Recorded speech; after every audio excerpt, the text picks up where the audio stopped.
Hi everyone, welcome to my channel if you're new here, welcome back to my channel if you're a returning viewer or subscriber. Today's video is going to be my winter book recommendations.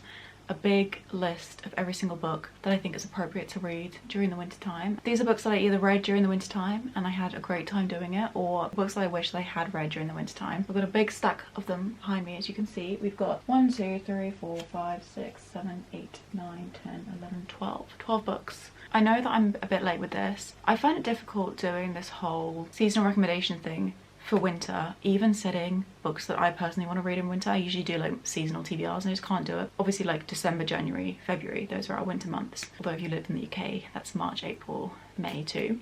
Almost halfway through this season, we enter a new year. Deciding what books I want to read in the new year is kind of confusing. So I'm going to skip off on my personal TBR and instead we're going to talk through books that I think you might enjoy during the winter time. My reasons for why they might be fun to read are a little bit strenuous. They're all books that I associate with winter time, and I think that now is the perfect time to hunker down with a book, any book, but particularly the ones I'm about to mention. So the first book I have to mention here is A Curse, Dark and Lonely by Brigid Kemmerer.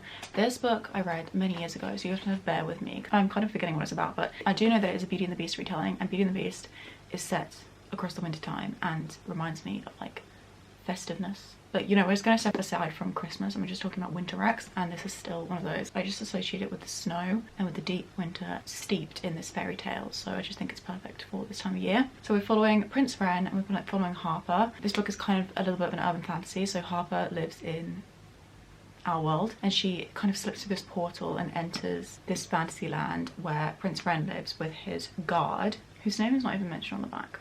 That's so rude. He's honestly the best character in this book. He's called Grey. He kidnaps Harper because he thinks that Harper could potentially break Prince Wren's curse, in which he kind of like lives across the season, and I think he turns into some animal for like the rest of the year or something like that. Either way, very kind of strong Beauty and the Beast retelling, and I had a great time with this first book. This is actually a trilogy and I do own book 2, so I definitely want to pick that up at some point. I think I do need a reread, but I would definitely recommend this one if you want something kind of like fairy tale-esque, and then Beauty and the Beast obviously is perfect for the winter time. alcott, A Court of Thorns and Roses, is also a Beauty and the Beast retelling. The first book definitely is. The series then kind of like went off into like Hades and Persephone retelling, and then it just like disappeared into nothing, so I would also recommend that one. But I think this one is more loyal to the original fairy tale, so that's why I'm choosing to recommend to you this one. Should we start a stack here? Or is that going to cover my candle? We'll do it there. Okay.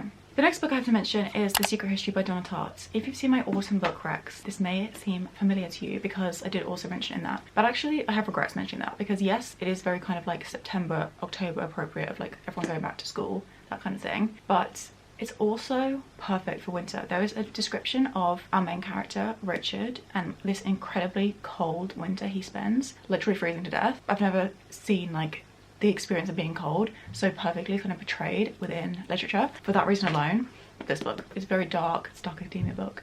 It's set in New England, so we get like a really proper cold winter, and this book, you know, I do recommend it a lot because I know that for a lot of people it's a favourite, so if you haven't read it already, it could be one for you too.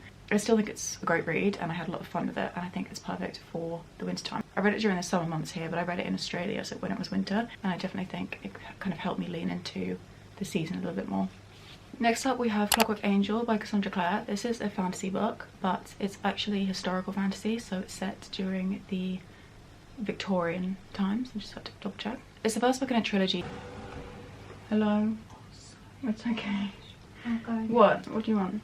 I was just going to say... So in this book we're following Tessa, and she kind of gets swept into this whole world of shadow hunters. Shadow hunters are demon fighters. It sounds really scary, but this is a YA book, so it's fine. Anything historical fiction reminds me of the winter time. I think it's just something that you can really curl up with a book. I live in England, so we do get quite cold winters, and so that's what this list is kind of appropriate for. That's what I'm picturing as winter. You should technically read the Mortal Instruments series before this one, but I would say skip it because this series is so much better and you do get all the lore you need within this. But if you love this, you could always go back and read the first series if you wanted more of the world. Cassandra Clare's vision so much within the Shadowhunter world, so I think you could probably go on into the later books rather than go back to the ones before. But either way, best series by her. I loved all these books. I think the lowest rated one was this book and I gave it 4 stars. But the next 2 were 4.5s to me, so there you go. That's that series. Love them. The characters are amazing. Their setting's great too. 10 out of 10.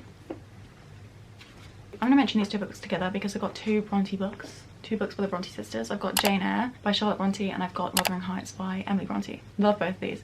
Jane Eyre is one of my favourite books of all time. It's also a Beauty and the Beast retelling. It's set up in Yorkshire, both books are, so you definitely get the like harsh cold winters through these books. This one is much more kind of like romanticized, much more not light-hearted, like warm-hearted. It's beautiful. I definitely do a reread. Maybe I'll tackle it in 2024. 5-star book, beautiful characters, really engaging plot, everything is just amazing. I love this one and it's a great classic to kind of, again, hunker down with. I'm really repeating myself here, I'm annoying myself with my repetition, but this is such a good book. Read it any time of the year, but read it in winter because I think that's when it's probably most appropriate for. Wuthering Heights I didn't enjoy as much. I gave it 4 stars, but I still very much enjoyed it. I have read this twice. I studied it actually and I read it twice for my exam. Great book. Such a depressing, dark atmosphere.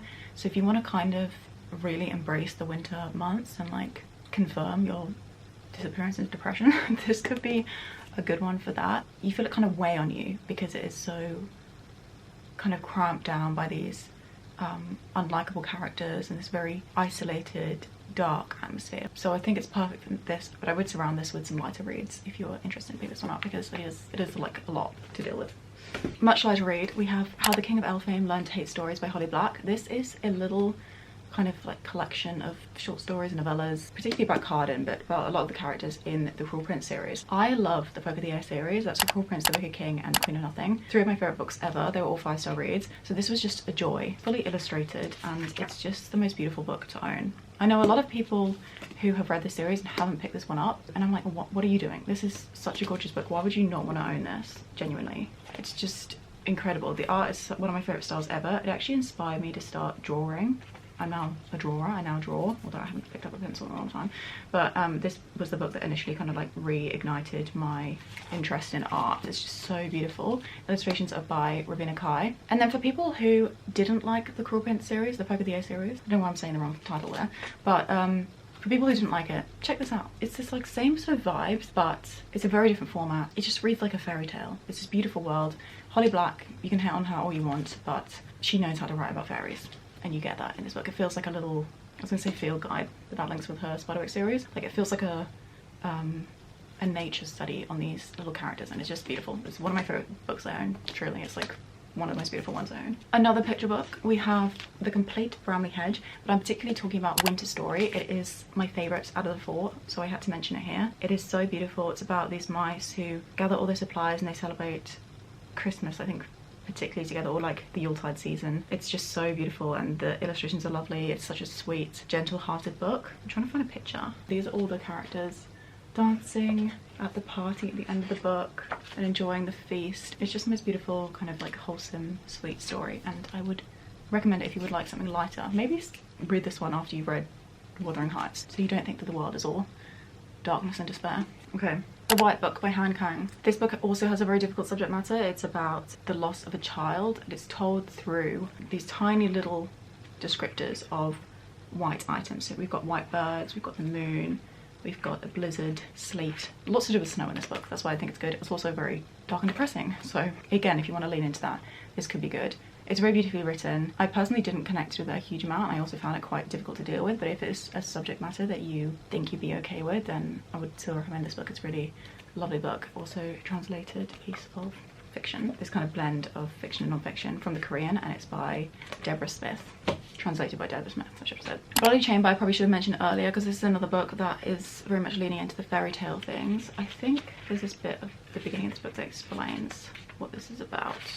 The Bloody Chamber is often wrongly described as a group of traditional fairy tales given a subversive feminist twist. In fact, these are new stories, not retellings. The author says, "My intention was not to do versions, adult fairy tales, but to extract the latent content from the traditional stories and to use it as the beginnings of new stories." Even so, it is definitely kind of inspired by the traditional tales. Fairy tales just remind me of this time of year. I'm not sure what that is about, but these are really good. It's definitely an intellectual kind of book, probably more so than the rest of the books on this list. Very many themes to discover and explore. Lots of little stories. They all pack a punch. I would recommend it if you want to kind of dip into something across the season. Little Women by Louisa Alcott has one of the most beautiful descriptions of Christmas Day in the world. So if you can squeeze this one in or begin reading it, whatever, around kind of now, that would be great. But even so, like the cover, the ice skating on it, it kind of has the old-fashioned charm and kind of soft beauty that we experience around the festive season. Like, it's a children's classic, so it has a lot more joy than some of the other classics I've mentioned on this list. It's very much about family. It's very much about the 4 sisters growing up and their differences and their similarities and their love for one another and their love for other people as they grow up. There are very sad moments, but there equally are some really beautiful, happy moments, and it's just lovely. I definitely would recommend this. This is definitely one of my favourite children's classics. I actually read it as an adult for the first time, but I gave it 4.5 stars. Such a beautiful, beautiful story. I love the BBC adaptation. There's like mini-series they did, and I also very much enjoyed the, is it Greta Gerwig film that came out a couple of years ago. Both are great.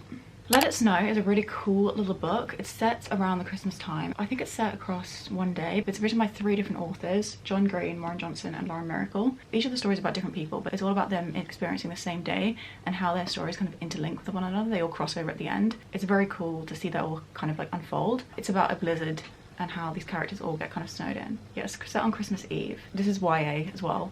It's just a fun time. You could honestly probably read the entire thing across like a couple of days around the Christmas season. So again, if you're looking for a book that's specifically appropriate for that, this could be a good one. I know I'm kind of late with these recs for Christmas reads, but I still think if you're a fast reader or you just want to spend the entirety of Christmas Eve reading, this could be a fun one to do kind of a little 24-hour readathon with. And then lastly, we have Six of Crows by Leigh Bardugo. This is a book that's not directly about winter. It reminds me of that. Six of Crows is set in Rotterdam, which is entirely inspired by Amsterdam. That area of the world experiences proper winters, and I think that's a little bit why I lean into that season. It's just an amazingly constructed world. It's very kind of dark and gritty, but the characters are fantastic. Some of the best characters I've ever read. So we're following 6 people, as the title suggests, who are all brought together by one of the 6 who is conducting a heist. He's trying to steal someone out of a high security prison. There's a huge reward attached to it. It's just crazy. Such a good book. It's one of my favourites. I definitely am due a reread again, but this is like a 6-star read for me. I loved it so much. This is a duology. I love both the books. This is another series that follows on from a trilogy. You don't actually spoil yourself for the original trilogy, but if you're going to read this duology after the trilogy, don't do that. The trilogy is genuinely terrible. I love the first book. I gave it 4.5. The rest of the books were like 2 stars. Just go into these. These are so far superior in every single way. Like the writing is just feels like it's written by a different author. So good. You will just fall in love with the characters. It's like constantly entertaining. It's one of those books that like you think the pacing and the plot is about to slow down and then suddenly everything picks up again. You fly through even though these are like 500-page books. Please read it if you haven't already. But yeah, that's Six of Crows. I love it. Such a good one. So there you have it. Those are the 12 books I had to mention. I just realised that I had an entire list of reasons why I felt these books were appropriate, and I didn't even look at it once. So I'm going to just quickly scan over that list. But there you go. Those are my books. If you're right about them being near the candle, they're not. So don't be concerned. I feel like you might have been concerned throughout the entire video, but they're not. Those are the 12 books that I would highly recommend for you to read during the winter season. If you enjoyed this video, give it a thumbs up to let me know that you did. See you in a couple of days for more book videos, more book content. Thank you for being here. I hope you have a lovely winter season, particularly a lovely festive season if you celebrate, and I'll see you very, very soon for another video. Bye bye.